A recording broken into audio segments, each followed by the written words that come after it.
Twelfth math में एक बार सभी का पुनः स्वागत। विद्यार्थियों, आज इस चैप्टर नंबर 5 का सबसे इम्पोर्टेंट पार्ट हम चालू करेंगे, रैखिक समीकरण निकाय का हल।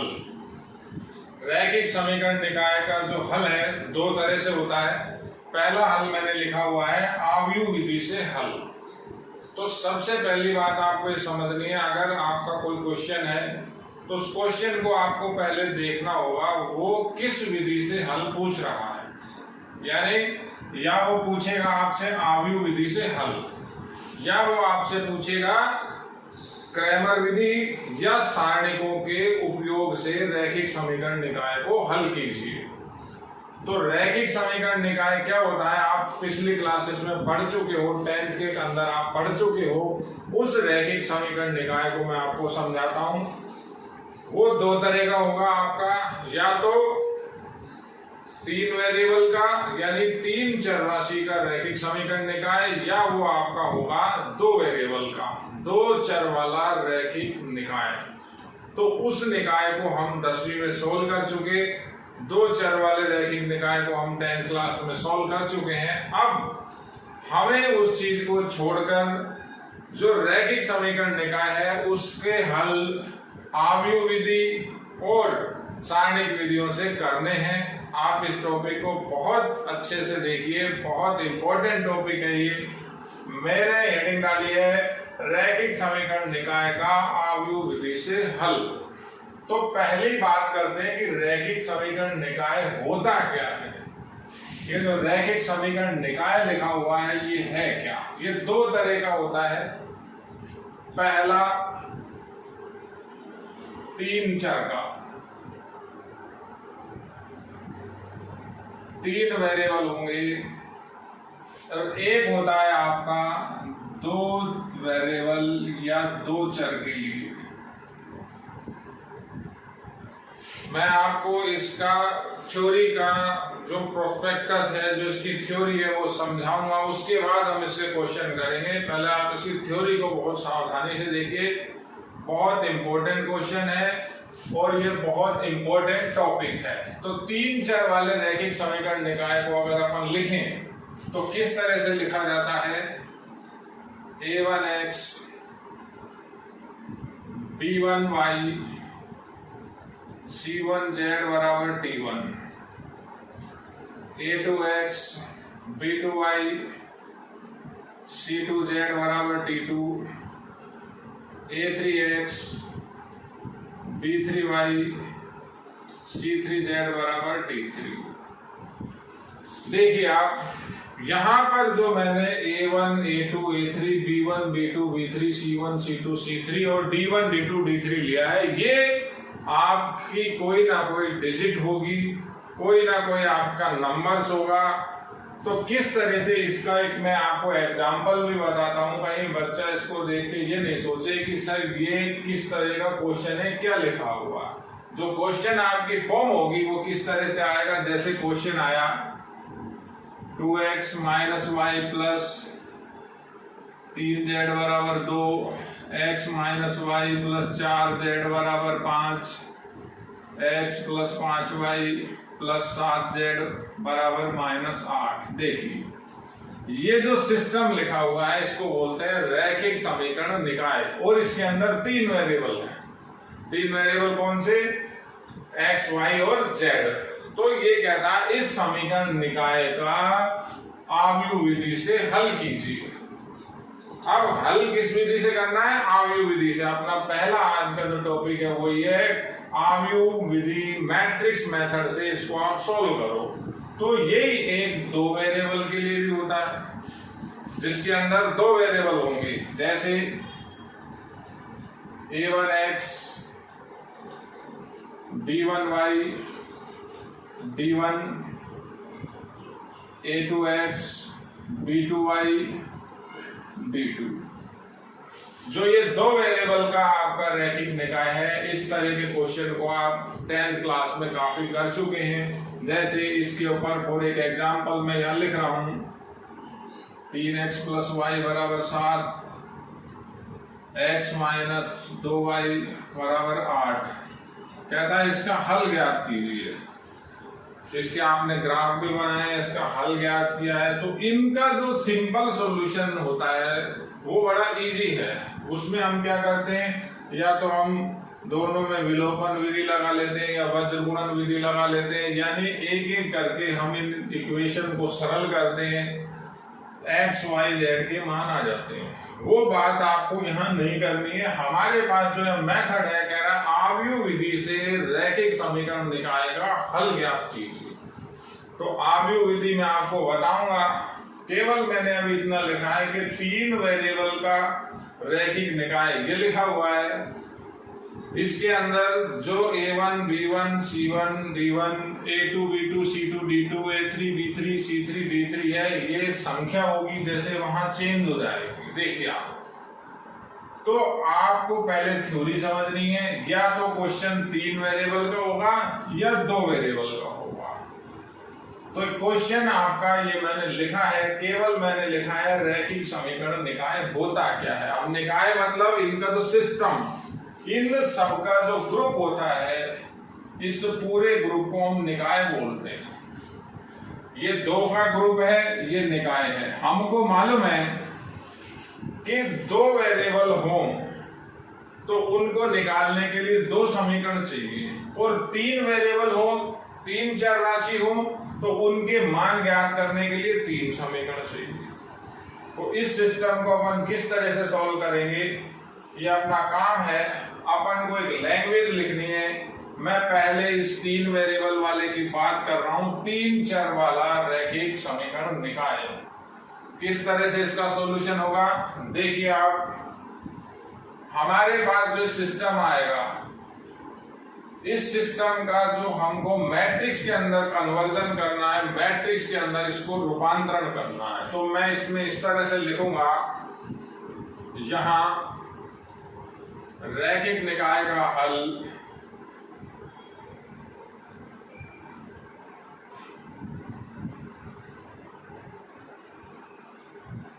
आव्यूह विधि द्वारा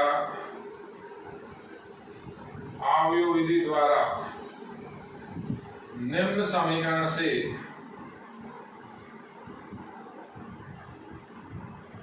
दिया जा सकता है।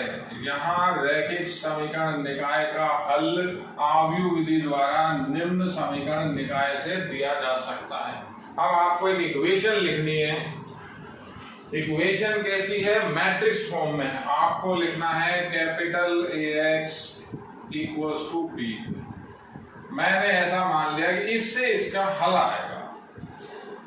जहां अब ये कैसे लिखी है वो अभी अपन बात क्लियर करेंगे। थ्योरी को आप अच्छे से समझिए, क्वेश्चन में कुछ भी नहीं है। जब एक बार थ्योरी के कॉन्सेप्ट क्लियर होंगे, बच्चे क्या है रट के ये लिख देते हैं, सीधा इसमें लिख देते हैं x बराबर a इनवर्स b। रटा रटाया काम बिल्कुल भी नहीं करना है, पहले उन बातों को आपको समझना है।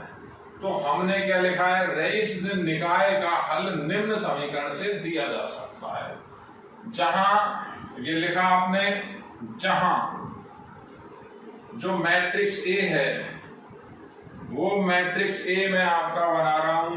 इस A मैट्रिक्स के अंदर जो पहला कॉलम होगा उसमें आपके x के गुणांक आएंगे, A1, A2, A3।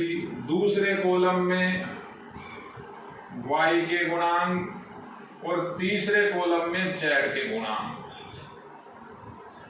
ये आपका A होगा। मैट्रिक्स में कन्वर्ट कर रहे हैं, मैट्रिक्स विधि है। पहले दिमाग में किसी को सवाल ले लाना है कि सर ये हो क्या रहा है। अभी मैं आपको सारी चीज क्लियर कर दूंगा किस तरह से ये हमने निकाय बनाया है, कैसे इसका हम सॉल्यूशन करेंगे। और x की जो वैल्यू होती है, जो आव्यूह x है, ये 3/3 का है।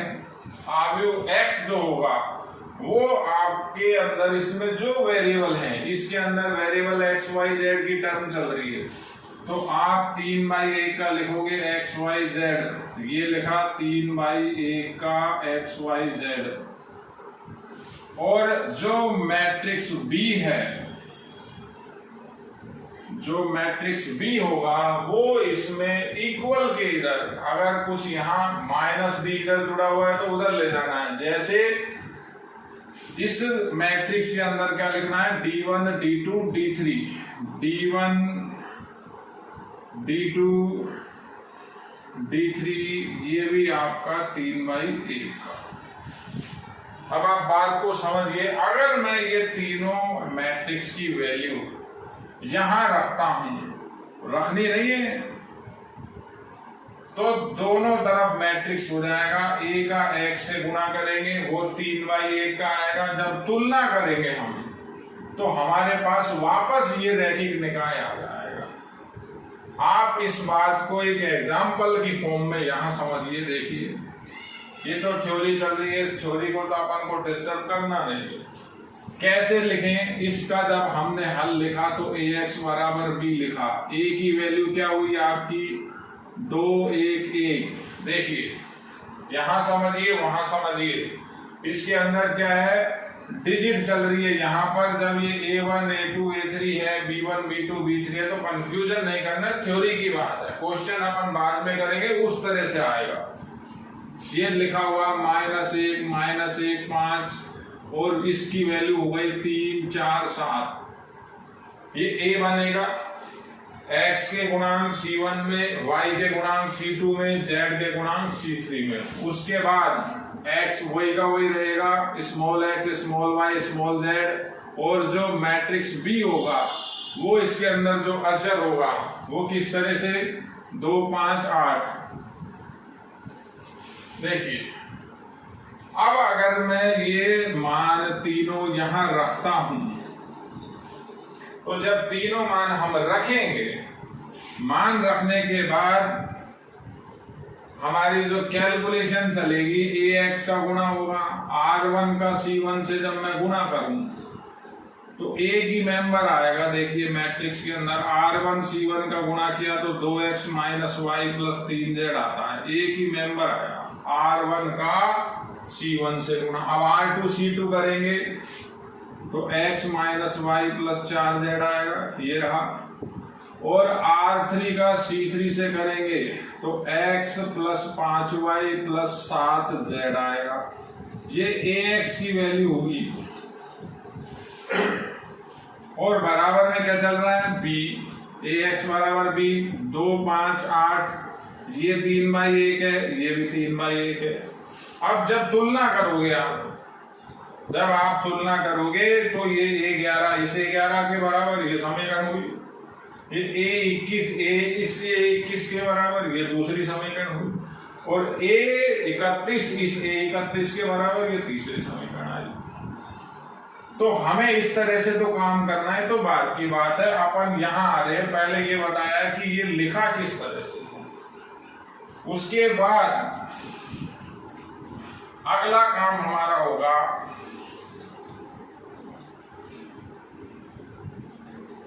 फिर काम को मैंने एज इट इज छोड़ा हुआ है, अच्छे से समझिए। आप पूरे बोर्ड को देखिए, वीडियो लेक्चर को बड़ी सावधानी से समझिए। इसके अंदर कुछ भी नहीं है। जब क्वेश्चन करूंगा बिल्कुल सिंपल क्वेश्चन है, कैलकुलेशन का ध्यान रखना है। तो ये हमारे मान्यता है, ये हमको माननी है। अगर ये ax और ये b का मान वापस रखता हूं, सरल करता हूं, तो यही निकाय बनता है। अब आपको क्या करना है, एक बार ये दोबारा लेना है। हमें इसके अंदर a इनवर्स की गणना करनी पड़ेगी, a इनवर्स निकालना पड़ेगा। तो मेरी जो मान्यता है वो ऐसी की ऐसी चल रही है, ax बराबर b। अब a इनवर्स कैसे बनेगा, दोनों तरफ मैं a इनवर्स से गुणा कर रहा हूं। यहां लिखना है दोनों तरफ a इनवर्स से गुणा, पहला काम। ये हर सवाल के अंदर सेट लैंग्वेज है, सेट काम है। दोनों तरफ a इनवर्स से गुणा, उसके बाद a इनवर्स को a के साथ रखोगे, x लिखोगे। ये लगाया है साहचर्य का नियम। क्यों लगाया है, इसका मान i हो जाएगा। a इनवर्स b, इसको लिखा साहचर्य, साहचर्यता से। इसका मान i हुआ। कारण क्या है, किसी भी आव्यूह के इनवर्स का गुणा उसी से करें तो इकाई आव्यूह आता है। आगे लास्ट कारण, आई का एक्स से गुणा करें तो एक्स ही आएगा, एक्स बराबर ए इनवर्स बी। कारण किसी भी इकाई आव्यूह को किसी भी अन्य आव्यूह से गुणा करें तो आव्यूह ही आता है। ये हमारा रिजल्ट है। इसमें हमें केवल वैल्यू पुट करनी है। वैल्यू किसकी? एक्स की। ये एक्स लिखा हुआ है। ए इनवर्स हम कैलकुलेट करेंगे। ए इनवर्स आपको पहले बता दिया है किस तरह से कैलकुलेट करना है। बी की वैल्यू रखेंगे, ए इनवर्स का बी से गुणा करेंगे, दोनों तरफ तुलना करेंगे तो आपका जो एक्स है, आपका ये जो स्मॉल वाई है और आपका जो स्मॉल जेड है, इनकी वैल्यू हमें मिल जाएगी। तो इसमें आगे ऐसा लिखा x बराबर ए इनवर्स बी, इसको हम एक इक्वेशन दे देंगे। किताबों में ये डायरेक्ट लिखा हुआ है, आपको इसको बताना है। ये स्टेप आप समझिए। उसके बाद क्या करना है? ए इनवर्स की गणना। ए इनवर्स की गणना किस तरह से होगी? सबसे पहले सारणिक ए नॉट इक्वल टू 0 होना चाहिए। अगर ये 0 है तो इसका हल ही संभव नहीं है। वो भी एक नियम है, गुणधर्म है, उनकी बात मैं नहीं कर रहा। ए इनवर्स की गणना की बात हो रही है। तो जब सारणिक ए नॉन जीरो होगा तो हम सूत्र लिखेंगे ए इनवर्स बराबर 1 determinant A adjoint of A, determinant A not equal to 0। जिससे हमारा ए इनवर्स आएगा। उस ए इनवर्स को हम यहां रखेंगे, बी से गुणा करेंगे, वो भी आपका उसी क्रम का होगा, सबका गुणा होगा। इनकी तुलना से स्मॉल एक्स, स्मॉल वाई और स्मॉल जेड की वैल्यू आए। अब बात करते हैं, अगर ये निकाय ये हो, निकाय कौन सा हो? निकाय हो दो चर का, डबल वेरिएबल का। तो डबल वेरिएबल के निकाय के अंदर ए की वैल्यू क्या हो जाएगी? ये 3/3 का बना, वो 2/2 का बनेगा। A1 A2 A1 A2 B1 B2, ये A की वैल्यू। एक्स कैपिटल एक्स क्या होगा? स्मॉल एक्स स्मॉल वाई, दो ही वेरिएबल है, इन्हीं को निकालना है। और जो हमारा बी है वो आपका क्या है? इसमें D1 D2 D1 D2, केवल ये फर्क रहेगा। ये इसी तरह से लिखा जाएगा, ये स्टेप एज इट इज रहेंगे यूं ही। अब जब यहाँ ए इनवर्स होगा तो द्वितीय क्रम के आव्यूह का इनवर्स निकालना होगा, बाकी सारा काम सेम है। तो एक बार आप इस थ्योरी को एक बार देखिए, मैं इसी के ऊपर आपको क्वेश्चन बता रहा हूं। बेटा आव्यूह विधि से हल ज्ञात करना बिल्कुल इंपॉर्टेंट है। मेन बात क्या समझनी है वहां? पहले ऐसा देखना है किस विधि से हल पूछ रहा है। एक दूसरी विधि भी है, सारणिक विधि द्वारा हल। हम पहले बात कर रहे हैं रैखिक समीकरण निकाय का आव्यूह विधि से हल। तो एक बार आप इस थ्योरी को एक बार देख लीजिए, मैं इसी के ऊपर आपको एक क्वेश्चन करा रहा हूं। देखिए विद्यार्थियों, क्वेश्चन नंबर 18 के अंदर आव्यूह विधि से हम इस निकाय का हल ज्ञात करेंगे। इससे पहले थ्योरी में आपको बताया था कि रैखिक समीकरण निकाय में आव्यूह विधि किस तरह से काम करती है। अब वो तो थ्योरी की रही बात, बोर्ड के अंदर आपका इसी लेवल का कोई ना कोई क्वेश्चन आएगा। देखिए कह रहा आव्यूह विधि से निम्न समीकरण निकाय या निम्न निकाय को हल कीजिए। तो जो निकाय होगा ये आपको पहले देखना है 3 वेरिएबल का है कि 2 वेरिएबल का है। ये 3 वेरिएबल का निकाय है। अब जिस तरह से आपको थ्योरी का प्रोस्पेक्टस बताया था उसी तरह से आपको लैंग्वेज लिखनी है, कैलकुलेशन करनी है, बेहद इंपॉर्टेंट है। इसी तरह का एक क्वेश्चन राजस्थान बोर्ड में होगा, केवल इसमें डिजिट चेंज हो जाएगी, डिजिट बदल जाएगी। तो अपन किस तरह से सॉल्व करेंगे? देखिए मैं लिख रहा हूं दिए गए निकाय का हल, दिए गए निकाय का हल निम्न समीकरण की सहायता से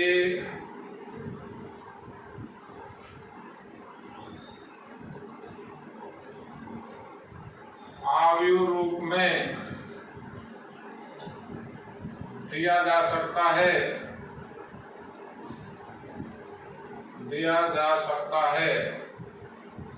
मैं डबल जगह काम करूंगा इसलिए नीचे उतार के लिख रहा हूं, अच्छे से समझिए, लैंग्वेज भी लिखनी है बेटा। दिए गए निकाय का हल निम्न समीकरण की सहायता से आव्यूह रूप में दिया जा सकता है। एक दो लाइन में आ जाएगा, मेरे को यह काम करना है इसीलिए इधर ही लिखा हुआ है। तो आपको लैंग्वेज बताई थी, लैंग्वेज के बाद जो इक्वेशन होगी वो इक्वेशन है आपकी कैपिटल AX बराबर B। ये आपको सबसे पहले ही बताना है। उसके बाद ये AX और B की वैल्यू बतानी है। जहां A की वैल्यू A 3/3 का एक आव्यूह, आपको क्या देखना है, x के गुणांक C1 में लिखे जाएंगे। x का गुणांक देखिए 2, 1। अब मैंने यहां जानबूझ के y और x को आगे पीछे लिखा हुआ है, बच्चा कंफ्यूज ना हो, कई बार बोर्ड में इस तरह से भी कर देता है, तो बच्चा ऐसे सीधा का सीधा उतार देता है। देखिए x के गुणांक 2, 1 और 1 है, तो 2, 1 और 1 ये x के गुणांक। उसके बाद y के गुणांक उसी क्रम में -1, 1 और अगेन -1। ये मैंने आगे पीछे लिखे हुए, इस चीज का आपको विशेष ध्यान रखना है, जल्दबाजी वहां नहीं करनी है, नहीं सारा सवाल गलत हो जाएगा। z के गुणांक आपको कहाँ लिखने हैं, C3 के अंदर, तो लिखा 3, 1, 1, ये आपका A हुआ। और हमने फिर क्या बताया था, कैपिटल X बराबर, इस कैपिटल X को कैपिटल X ही लिखना है। इसके अंदर वेरिएबल देखेंगे, कई बार ये अल्फा बीटा के फॉर्म में होंगे, तो अल्फा बीटा गामा लिखना है, जिस भी फॉर्म में है। तो वेरिएबल मेरे पास क्या है, X, Y और Z। और एक आपको क्या बताना है, कैपिटल B। अब कैपिटल B को भी मैं आपको समझा देता हूं, कहीं ऐसा लिखा हो +9 बराबर 0। तो अभी अगर अपन D1, D2 और D3 अचर लिखें तो माइनस का 9 आएगा बेटा, अच्छे से देखो आप, -9, 6 और 2। समीकरण निकाय में 9 उधर जाएगा, -9 हो जाएगा। तो अब ये बराबर में ही लिखा हुआ है, तो ये +9 ही हुआ। ये चीजों को ध्यान से समझिए। आपको तीनों के तीनों आव्यूह लिखने हैं, क्रम लिखने की कोई नीड नहीं है। ये 3/3 है, ये 3/1 है और ये भी 3/1 है। उसके बाद अगर अपन इनको वापस रखें, वापस नहीं रखना है, हमने इसका हल आव्यूह रूप में बता दिया, जहां ये हो गया, x ये हो गया, b ये हो गया। अब क्या करना है, वही लैंग्वेज आपको लिखनी है, AX बराबर B, A इनवर्स AX बराबर A इनवर्स B। कारण बताना है, दोनों तरफ A इनवर्स लगाने पर या गुणा करने पर A इनवर्स को A के साथ रखना है, X को छोड़ना है, A इनवर्स B। ये नियम हुआ साहचर्यता का। और A का A इनवर्स से गुणा या A इनवर्स का A से गुणा I आएगा, IX बराबर A इनवर्स B। कारण, सारे कारण बताने हैं। आप कारण कैसे भी लिखो, दूसरी लैंग्वेज में लिखो, Y इनवर्स का Y से गुणा I आया, I का X से गुणा X ही आएगा, X इनवर्स X बराबर A इनवर्स B। हमारे पास एक इक्वेशन बन गई, नंबर आ गया इसका। ये निकाय को आप नंबर 1 डाल दो और ये नंबर हो गया 2। निकाय आपको यहाँ लिखने की वैसे नीड है नहीं, ये नंबर अपना 1 ही चलना है। इसके अंदर x, A इनवर्स और B की वैल्यू रखनी है, उसको कैलकुलेट करना है। हमें अब A इनवर्स निकालना है। एक रीजन और बता दिया, I का किसी भी मैट्रिक्स B से गुणा किया तो B आया। अब काम है मेरा ए इनवर्स निकालना है। तो ए इनवर्स निकालना भी अपने आप में एक बड़ा काम है, इतना काम हो चुका। तो जो अब ए इनवर्स की गणना करेंगे वो थोड़ी सी हम संक्षिप्त में करेंगे, थोड़ी सी शॉर्ट में करेंगे। तो गणना लिख रहा हूं ए इनवर्स के लिए। सबसे पहले लिखेंगे ए इनवर्स का अस्तित्व होगा, ए इनवर्स का अस्तित्व होगा यदि सारणिक ए का मान है 0। गणना को आप यहाँ सावधानी से देखना, मैं आपको गणना करके बता रहा हूँ। वहां एग्जाम में बेटा टाइम बहुत कम होगा, काम इसी तरह से करना है, इसी पैटर्न में काम करना है। बुक के अंदर जो आपकी राजस्थान बोर्ड की बुक है उसके अंदर इसको डिराइव तो कर रखा है, लेकिन क्वेश्चन में नहीं अप्लाई कर रहा, तो ये आपको लिखना पड़ेगा। ये अगर आप नहीं लिखेंगे तो आपका आधा नंबर कट जाएगा, मेरा ऐसा मानना है। तो अब ए इनवर्स की गणना कैसे होगी? पहला, ए इनवर्स का अस्तित्व होगा जब डिटर्मिनेंट ए की वैल्यू अशून्य हो। तो सबसे पहले डिटर्मिनेंट ए को ही कैलकुलेट करते हैं। डिटर्मिनेंट ए, ये ए लिखा हुआ है सावधानी से, 2 1 1 -1 1 -1 3 1 1। C1 और C2 को बाहर रिपीट करना है। C1 लिखा 2 1 1 -1 1 -1। सारूस विधि से हल कर रहे हैं, विधि का नाम नहीं लिखना है आपको। आप पहले डायगोनल ऊपर से नीचे, ये कई बार हर सवाल में ये काम कर रहे हैं हम। तो पहला डायगोनल हुआ 2 -1 और ये डायगोनल हुआ -3। माइनस लगाया नीचे से ऊपर, 1 3 हुआ, 1 -2 हुआ, देखिए 1 हुआ -1। तो डिटर्मिनेंट ए की जो वैल्यू हो गई, ये तो आपका हो गया -2 और ये हो गया -0, तो ये हो गई -2। ये अशून्य है। ए इनवर्स का अस्तित्व होगा, ए इनवर्स का अस्तित्व होगा। ए इनवर्स का जब अस्तित्व होता है तो हम फॉर्मूला बताते हैं। हमारे पास सूत्र क्या है इसके लिए? ए इनवर्स बराबर 1 डिटर्मिनेंट ए का गुणा एडजॉइंट ऑफ ए से सारणिक ए की वैल्यू अशून्य। अब एडजॉइंट ऑफ ए की बात करेंगे। देखिए, आप केवल आपको फॉर्मूला लिखना है, ट्रांसपोज लगाना है, सिंपल। ए 11 12 13 21 22 23 31 32 33 और इसके ऊपर लगाया आपने ट्रांसपोज। अब आपको इनके मान अलग अलग नहीं निकालने हैं, क्योंकि काफी बड़ा क्वेश्चन है। अभी हमको यहाँ x, a इनवर्स और b की वैल्यू वापस रख के गुणा भी करना है।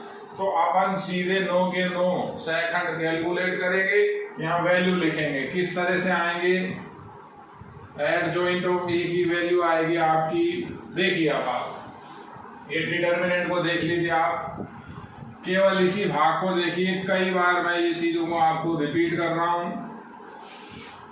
प्लस माइनस प्लस का ध्यान रखना है। पहला मेंबर बनेगा, ये इधर गुणा हुआ 2 और ये इधर, ये 2 बन जाएगा आपका। दूसरा मेंबर माइनस का लेना है, ये खत्म, ये खत्म, ये माइनस का, ये और ये हुआ आपका 0। तीसरा मेंबर बनेगा, ये -1 और ये -1, माइनस का 2 हो गया। देखिए, ट्रांसपोज अभी लगा देता हूं। उसके बाद इस एक के लिए, इस एक का मतलब ये नंबर 21, ये पंक्ति खत्म, ये स्तंभ खत्म, ये आया -1। देखिए -1 और ये प्लस का 3 हो जाएगा। जब अपन प्लस का निशान अपनी तरफ से लगाएंगे, -1 + 3, तो ये माइनस का, ये प्लस का 2 हुआ, ये चिन्ह है माइनस का, तो यहाँ लिखा -2। सावधानी से देखिए, ये 1 की बात करें तो ये खत्म, ये खत्म, ये हुआ 2, यहाँ से यहाँ गुणा हुआ 2, ये -3, तो -1, ये प्लस का ही होगा, अगला माइनस का होगा। इसके लिए ये खत्म, ये खत्म, -2, ये गुणा किया -2 और +1, तो माइनस का 1 आया, लिखेंगे हम प्लस का 1। प्लस माइनस होता है ये। फिर देख लीजिए ये इधर ये माइनस का 2 और प्लस का 1, माइनस का 1 बचा था, चिन्ह की वजह से +1 लिखा। इसमें ये खत्म, -1, -3, -4 कैसा लिखना है, प्लस का ही लिखना है। इसके लिए ये खत्म, ये आया 2 और ये -3, माइनस का हुआ 1, यहाँ जाकर के आपको प्लस का 1 लिखना है। प्लस माइनस नीचे उतर जाओ, चाहे प्लस माइनस। अब लास्ट मेंबर प्लस का, तो ये खत्म, ये 2 हुआ और ये हुआ -1 माइनस प्लस, तो ये हो गया 3। देखिए सावधानी से ये सहखंड 9 के 9 लिखने हैं, अलग से नहीं निकालने, क्वेश्चन काफी बड़ा हो जाएगा। तो एडजॉइंट ऑफ ए मेरे पास आएगा, ट्रांसपोज करके छोड़ दो एक बार, 2 0 -2, R2 को यहाँ ले गए, -1 1 -4 1 3। देखिए ये एडजॉइंट ऑफ ए है। अब क्या करना है, ये जो हमने डिटर्मिनेंट ए निकाल रखा है, इसकी वैल्यू -2 है, ये एडजॉइंट ऑफ ए है। सबसे पहले इस ए इनवर्स के फॉर्मूले में रखना है। तो मैं यहाँ से एक बार हटा रहा हूँ, मुझे अब यहाँ मान रखने। ए इनवर्स निकालने के बाद x b, ए इनवर्स और b की हमें वैल्यू कैलकुलेट करनी है। तो देखिए आगे के जो इम्पोर्टेंट स्टेप हैं किस तरह से समझेंगे।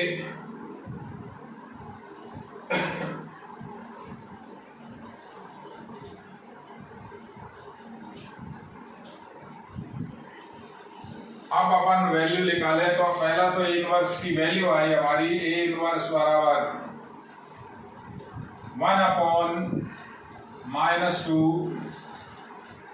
1/-2 डिटर्मिनेंट किए, एडजॉइंट ऑफ ए की वैल्यू रखी 2 0 -2 -2 -1 1 -4 1 3। इतना करने के बाद आपको लिखना है, क्या लिखना है, x ए इनवर्स व b के मान कहाँ रखने हैं, x बराबर ए इनवर्स b में रखने पर इसके अंदर अपन वैल्यू पुट करेंगे और केवल कैलकुलेशन करेंगे। सावधानी से देखिए बेटा, बिल्कुल इंपॉर्टेंट क्वेश्चन है। x जो हमारा डिटर्मिनेंट था इस तरह से था, x y z। अब ए इनवर्स, तो इस -1/2 को अंदर नहीं ले जाना, ये अभी बाहर ही रहेगा, लास्ट में इंटू करूंगा। ये वैल्यू रखी 2 0 -2 -2 -1 1 -4 1 3। और जो हमारा b था, b हमारा था 9 6 2, तो 9 6 2 लिखा। अब ये दोनों गुणा करने हैं। गुणा कैसे करने हैं, यहाँ देख लीजिए, 3/3 का 3/1 से गुणा हो जाएगा, नया है 3/1 का आएगा, यानी R1 का C1 से पहला मेंबर इस तरह से आएगा, A13 A23 और A33, केवल ये सीरीज रहेगी। तो क्या आएगा आपका, x y z equals to -12 R1 C1 से गुणा किया 18 -12 -8। सावधानी से देखिए, एक ही मेंबर कौन सा है, A13। R2 C1 करेंगे 0 -6 +2 और R3 C3 करेंगे तो -18 +6 और फिर अगेन +6। सावधानी से देखिए किस तरह से मैंने इन दो अवयवों का गुणा किया है। अब इनको योग करेंगे, -1/2 अंदर लेके जाएंगे, लास्ट की जो 2 लाइन बचेंगी उनको मैं लिख रहा हूं। इंपॉर्टेंट क्वेश्चन है, अच्छे से समझिए। ये लिखा हुआ है x y z -1/2 बाहर, ये आपका बना -2, देखिए अच्छे से, ये बना आपका -4 और ये आपका बना 12 -6। अब ये आव्यूह के अंदर जब -1/2 जाएगा, यानी -1/2 से गुणा करेंगे तो हर मेंबर से जाकर के गुणा होगा। तो क्या लास्ट की लाइन आएगी, ये यहां लिख रहा हूं, यहां देखिए बेटा अच्छे से, XYZ बराबर, ये इसके अंदर लेके जाऊंगा तो ये आएगा 1 2 3। ये दो आव्यूह बने, पहला भी 3/1 का है, दूसरा भी 3/1 का है। मेरे पास या लगा के काम करना है सारा सिस्टम से। अब हम कहेंगे दोनों आव्यूह समान है, ये तो इसका आव्यूह हल है। हम क्या लिखेंगे, दोनों आव्यूह समान है, अतः संगत अवयवों की तुलना करने पर, अतः संगत अवयवों की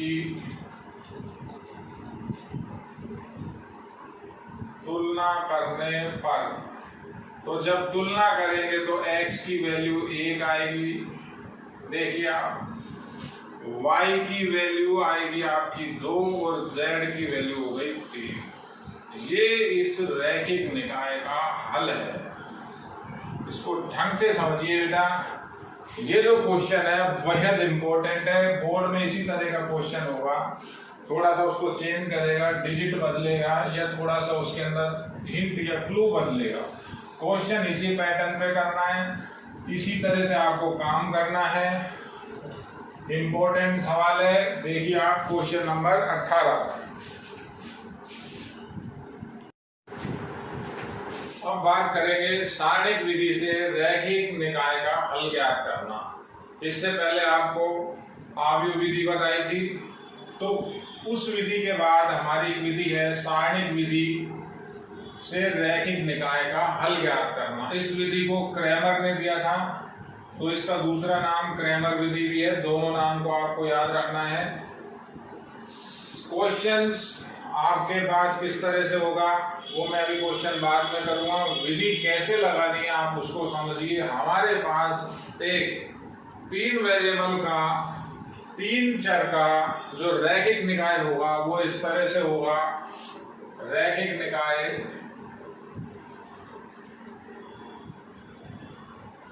जैसा आव्यूह विधि में बताया था उसी का वही निकाय मैं ले रहा हूं। A1x B1y C1z बराबर D1, A2x B2y C2z बराबर D2, A3x B3y C3z बराबर D3। ये हमारा एक 3 वेरिएबल का 3 चर का रैखिक निकाय है। इसी तरह का आपका क्वेश्चन होगा। तो अब ये कहता है इस निकाय को क्रैमर विधि से हल कीजिए। किस तरह से हल करेंगे, दोनों विधियों को अच्छे से आपको समझना है और क्वेश्चन करने से पहले आपको देखना होगा कि उसके अंदर किस विधि से उसको हल करवा रहा है। तो अब सारणिक विधि के अंदर जो हम इसके अंदर कॉन्सेप्ट लगाते हैं, हम इस तरह से लिखते हैं, इस निकाय का हल,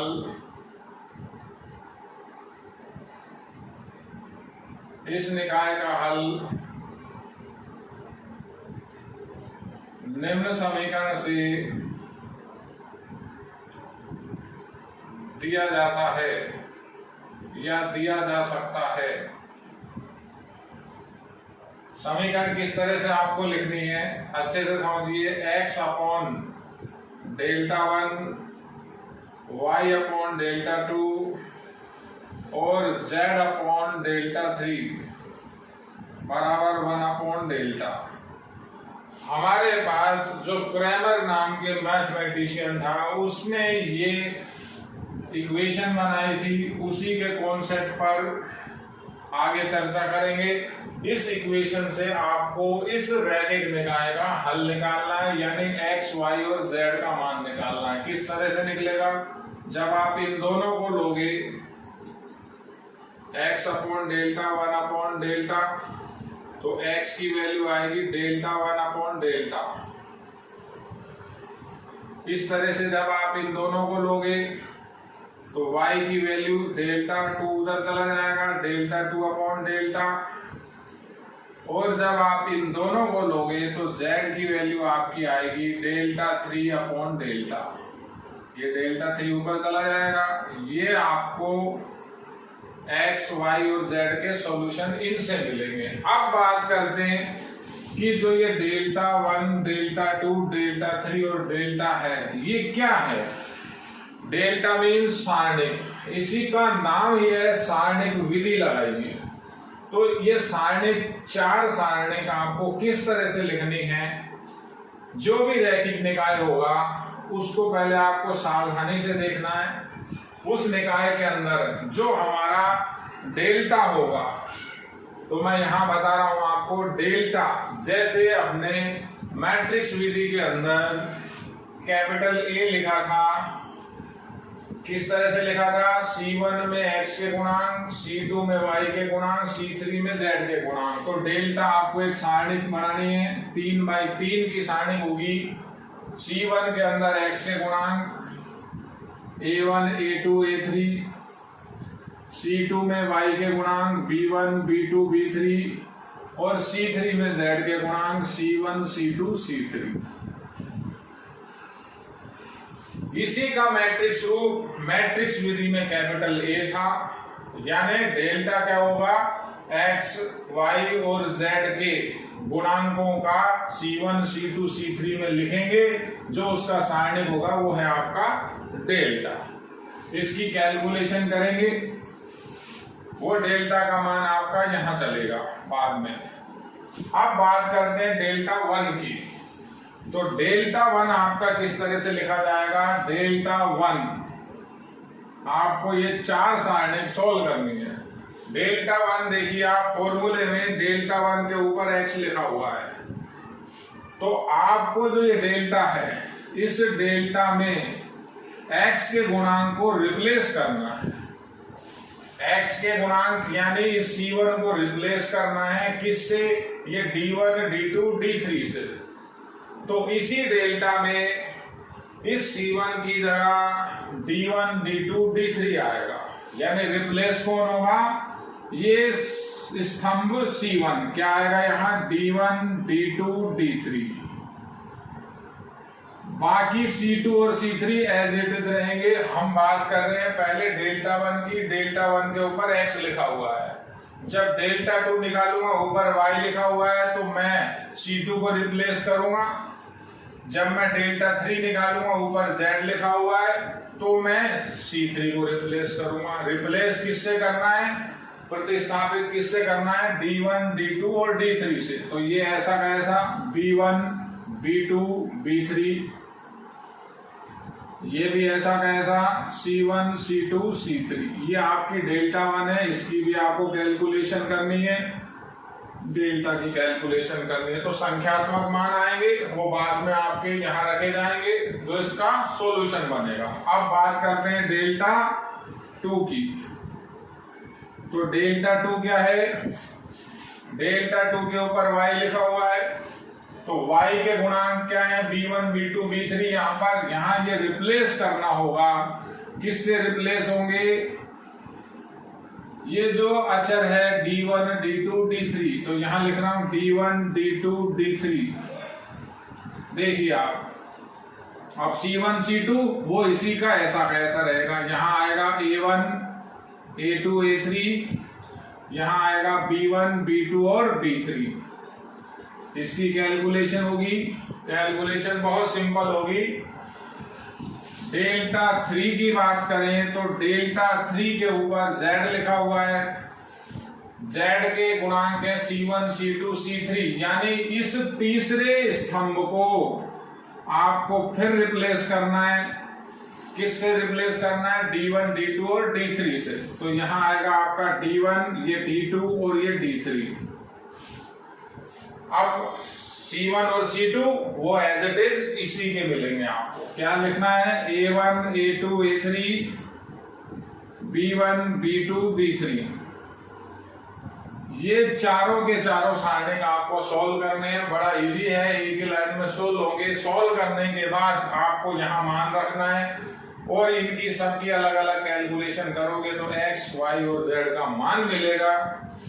केवल सवाल जब कहे कि क्रैमर विधि से इस निकाय का हल ज्ञात कीजिए। निकाय ये दिया हुआ है। अब बात अभी आगे भी है, बात आगे है किसकी? प्रकृति की प्रकृति यानी अस्तित्व। उसको मैं अलग से बताऊंगा आप लोगों को कि निकाय का अस्तित्व और प्रकृति क्या होती है। वो टॉपिक मैंने अलग बनाया हुआ है, उसकी अपन अलग से बात करेंगे। अपन एक बार राजस्थान बोर्ड के हिसाब से क्वेश्चन का पैटर्न देख रहे हैं। क्वेश्चन में बच्चे को क्लियर ये देखना होगा कि क्रैमर विधि है या फिर आव्यूह विधि है। दोनों विधि कोई सी भी लगाओगे किसी भी रैखिक निकाय में आंसर सेम आएगा। विधि सारणिक विधि और क्रैमर विधि एक ही नाम से जानी जाती है और एक विधि है आपकी आव्यूह विधि। तो इस विधि को एक बार आप देखिए। मैं अभी एक क्वेश्चन इसी विधि पर आपको करके बता रहा हूं, इसे देखिए। देखिए विद्यार्थियों, सारणिक विधि पर आधारित एक क्वेश्चन नंबर 19 कह रहा है एक 3 चर का रैखिक निकाय दिया हुआ है, इसे क्रैमर विधि से हल कीजिए। अब किस तरह से आपको लिखना है, अभी मैंने आपको इससे पहले थ्योरी बताई थी। थ्योरी को इम्प्लीमेंट कैसे करना है, काम में कैसे लेना है, आप अच्छे से देखिए। ये भी इम्पोर्टेंट है। या तो आव्यूह विधि का सवाल आएगा या सारणिक विधि का सवाल जरूर आएगा। बोर्ड की बात कर रहा हूं, राजस्थान बोर्ड के अंदर किस तरह से सॉल्यूशन करेंगे, हम लिखेंगे। और लिखने में आपको अपनी तरफ से कुछ भी ऐड या कुछ भी कम नहीं करना है। जैसा पैटर्न है आपको उसी पैटर्न पे काम करना है। देखिए हम ऐसा लिखेंगे, क्रैमर के अनुसार निम्न निकाय के लिए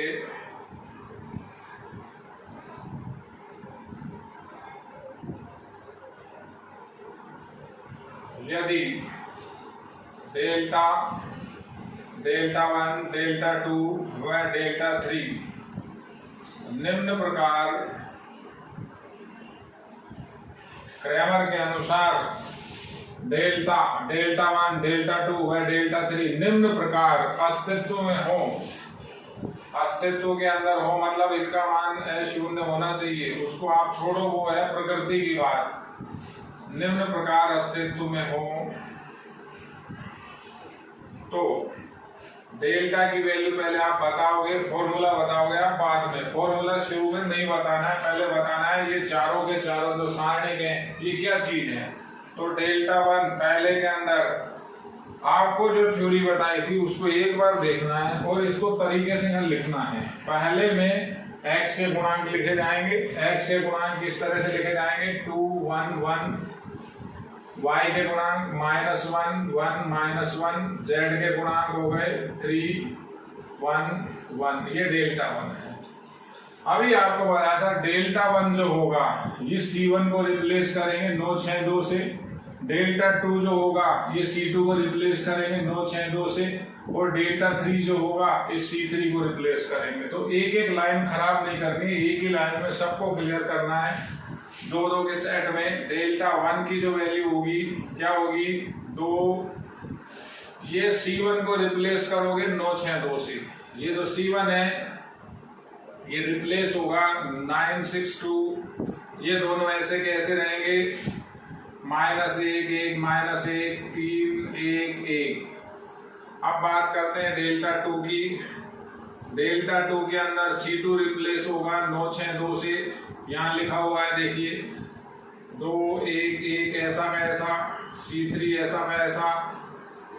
अच्छे से देखिए। और डेल्टा 3 जो होगा आपका, डेल्टा 3 के अंदर C3 रिप्लेस होगा, यानी Z के जो गुणांक होंगे उनको 962 से 962, ये ऐसे कैसे रहेंगे, C1 यूं का यूं रहेगा 2 1 1, और ये आपका जो C2 है वो भी ऐसा कैसा रहेगा -1 और -1। ये आपको पहले चारों के चारों सारणिक बताने हैं, फिर ऐसा लिखना है इस निकाय का हल, इस निकाय का हल, इस निकाय का हल क्रैमर के अनुसार, सारणिक विधि को क्रैमर ने बताया था, निम्न प्रकार से लिख सकते हैं। भाषा जरूर लिखनी है, बिना भाषा के काम नहीं करना है। इस निकाय का हल क्रैमर के अनुसार निम्न प्रकार से लिख सकते हैं। तो क्रैमर ने इसका जो आपका सॉल्यूशन बताया था वो था x/डेल्टा1 y/डेल्टा2 और z/डेल्टा3 बराबर 1/डेल्टा। इसको एक इक्वेशन डाल के आप छोड़ देना। अब सिंपल काम है, हमको केवल कैलकुलेशन करनी है 4 के 4 डिटर्मिनेंट की। कैलकुलेशन जब भी करोगे आप, कैलकुलेशन बड़ी सावधानी से करनी है। अगर कोई गलती हुई, आपको गलती पकड़ में नहीं आएगी बेटा, और आपका क्वेश्चन गलत हो जाएगा, आपको पता भी नहीं चलेगा। तो मैं कैलकुलेशन करके बता रहा हूं। देखो, डेल्टा 1 की कैलकुलेशन, पहले सबसे पहले डेल्टा को लिया, एक एक लाइन में कैलकुलेशन हो जाएगी। ये ऐसा लिखा -1 1 -1 3 1 1। अब सारणिक का हल आप किसी भी विधि से करें, आपने चारों बता दिए, चाहे प्रसार लगाएं, चाहे आप इसके अंदर सारोस विधि लगाएं, वो आपके ऊपर डिपेंड करता है। मैं सारोस विधि से प्रसार कर रहा हूं, 2 1 1 बाहर उतारा, -1 1 और -1। तो एक ही लाइन या 2 लाइन से ज्यादा लंबी कैलकुलेशन बढ़ा के नहीं लिखने, काम को थोड़ा सा कंप्रेस करके लिखना है। आपका जो लेखन हो वो प्रभावशाली होना चाहिए।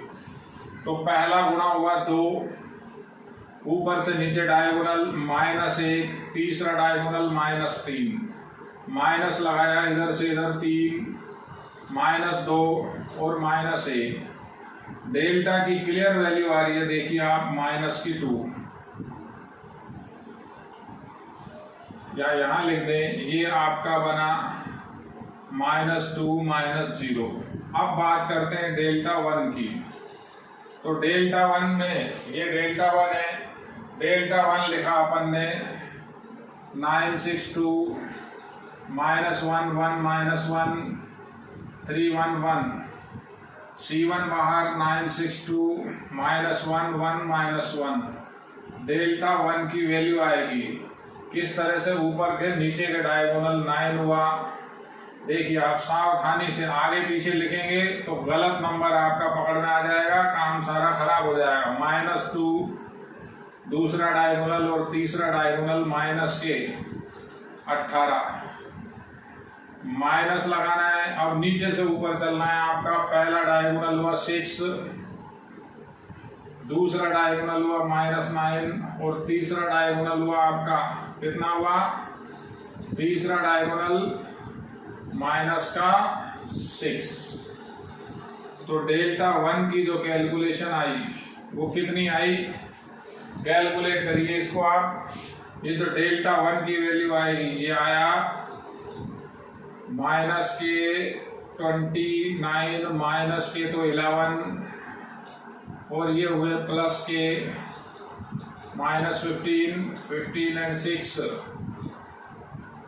माइनस के 15 और 6 प्लस के, तो ये हुए माइनस के ही, एक माइनस पहले बाहर लगा हुआ है, माइनस का निशान बाहर लगा हुआ है, माइनस माइनस प्लस हो जाएगा। ये आपका आएगा प्लस का 7, ये प्लस का 9 बना। देखिए आप, क्लियर, 12 हो गया, 3 हो गया। इस तरह से आपको एक कैलकुलेशन बड़ी सावधानी से करनी है। ये आपकी वैल्यू आई माइनस की 2। ऐसे ही आप कैलकुलेशन करोगे डेल्टा 2 की। डेल्टा 2 आपका ये लिखा हुआ है, ये रहा डेल्टा 2, 211 962 311 इक्वल्स टू C1 को बाहर लिखा, C2 को बाहर लिखा, ऊपर से नीचे के डायगोनल लिए, ये आपका आया 12, ये आपका आया 9 और ये आपका आया 6, माइनस लगाया। अच्छे से समझिए आप, नीचे से ऊपर के डायगोनल लिए 18 प्लस 4 और प्लस का 9। इसकी कैलकुलेशन करिए, डेल्टा की वैल्यू आएगी आपकी -4। आप करके देखिए, मुझे ध्यान है टाइम बताने के लिए मैं लिख रहा हूं। डेल्टा 1 जो आपका बना था वो बना था -2, डेल्टा 2 आया -4। अब लास्ट बचा आपका डेल्टा 3। तो जगह कम, डेल्टा 3 को मैं यहाँ लिख रहा हूँ, एक बार मैं इसे हटा रहा हूँ। वो कैलकुलेशन यहाँ वैल्यू पुट करेंगे। डेल्टा 3 की वैल्यू किस तरह से निकलती है? डेल्टा 3 के अंदर C1 एज इट इज रहता है 211, C2 एज इट इज रहता है -1 -1, C3 के अंदर इसको ना लिख करके ये D1 D2 D3 को रिप्लेस करते हैं 962। तो सारूस विधि लगाई 211 -1 -1। अब डायगोनल का पिट्टू किया, ऊपर से नीचे के डायगोनल 4 -6 -9, ऊपर से नीचे के डायगोनल देखिए आप 4 -6 -9, माइनस हमारे फॉर्मूले में नीचे से ऊपर डायगोनल 9, ये डायगोनल का इंटू किया तो माइनस के 12 आए और ये डायगोनल का इंटू किया माइनस का 2 आया। डेल्टा 3 की आप कैलकुलेशन कीजिए, मेरी कैलकुलेशन की हुई है, ये आएगा -6। टाइम बताने के लिए मैं लिख रहा हूं। अब हमें ये समीकरण के अंदर सारे के सारे चारों के चारों साइड रखने हैं। किस तरह से रखने हैं? समीकरण 1 में मान रखने पर, तो समीकरण 1 के अंदर जब आप मान रखोगे तो किस तरह का इसका फॉर्म हो जाएगा? x अपॉन डेल्टा 1 की वैल्यू -2, y अपॉन डेल्टा 2 की वैल्यू -4 और z अपॉन डेल्टा 3 की वैल्यू -6 बराबर 1 अपॉन डेल्टा की वैल्यू आई -2। अब इसको कैसे सोल्व करेंगे? पहले इन दोनों को लो, समझ लीजिए आप, ये -2 उधर चला जाएगा तो x की वैल्यू 1 आई। अब इन दोनों को लोगे जब आप, लिख सकते हो y -4 1 अपॉन -2, तो y की वैल्यू -4 अपॉन -2, y की वैल्यू 2। लास्ट में ये दोनों लेने हैं, z upon -6 equals to 1 upon -2, z की वैल्यू आई -6 अपॉन 2, z की माइनस हुआ माइनस प्लस, z की वैल्यू आई 3। तो ये क्रैमर विधि से हमने x, y और z के आंसर निकाले। देखिए आप, केवल इतना ध्यान रखना है, ये फॉर्मूला है, इसको अच्छे से देखना है, ऊपर नीचे नहीं लिखने हैं। और जो कैलकुलेशन करोगे, कैलकुलेशन को थोड़ा सा ध्यान से समझ के करना है, ये भी इम्पोर्टेंट है। मेरा ऐसा मानना है राजस्थान बोर्ड के अंदर या तो सारणिक विधि या आव्यूह विधि पर एक क्वेश्चन आपका जरूर आएगा। कितने नंबर का होगा ये? 3 नंबर का। ये पार्ट टोटल है आपका 4 नंबर का, तो 3 नंबर के क्वेश्चन की अपन ने बातें बताई आपको, इन्हें आप एक बार अच्छे से देखिए।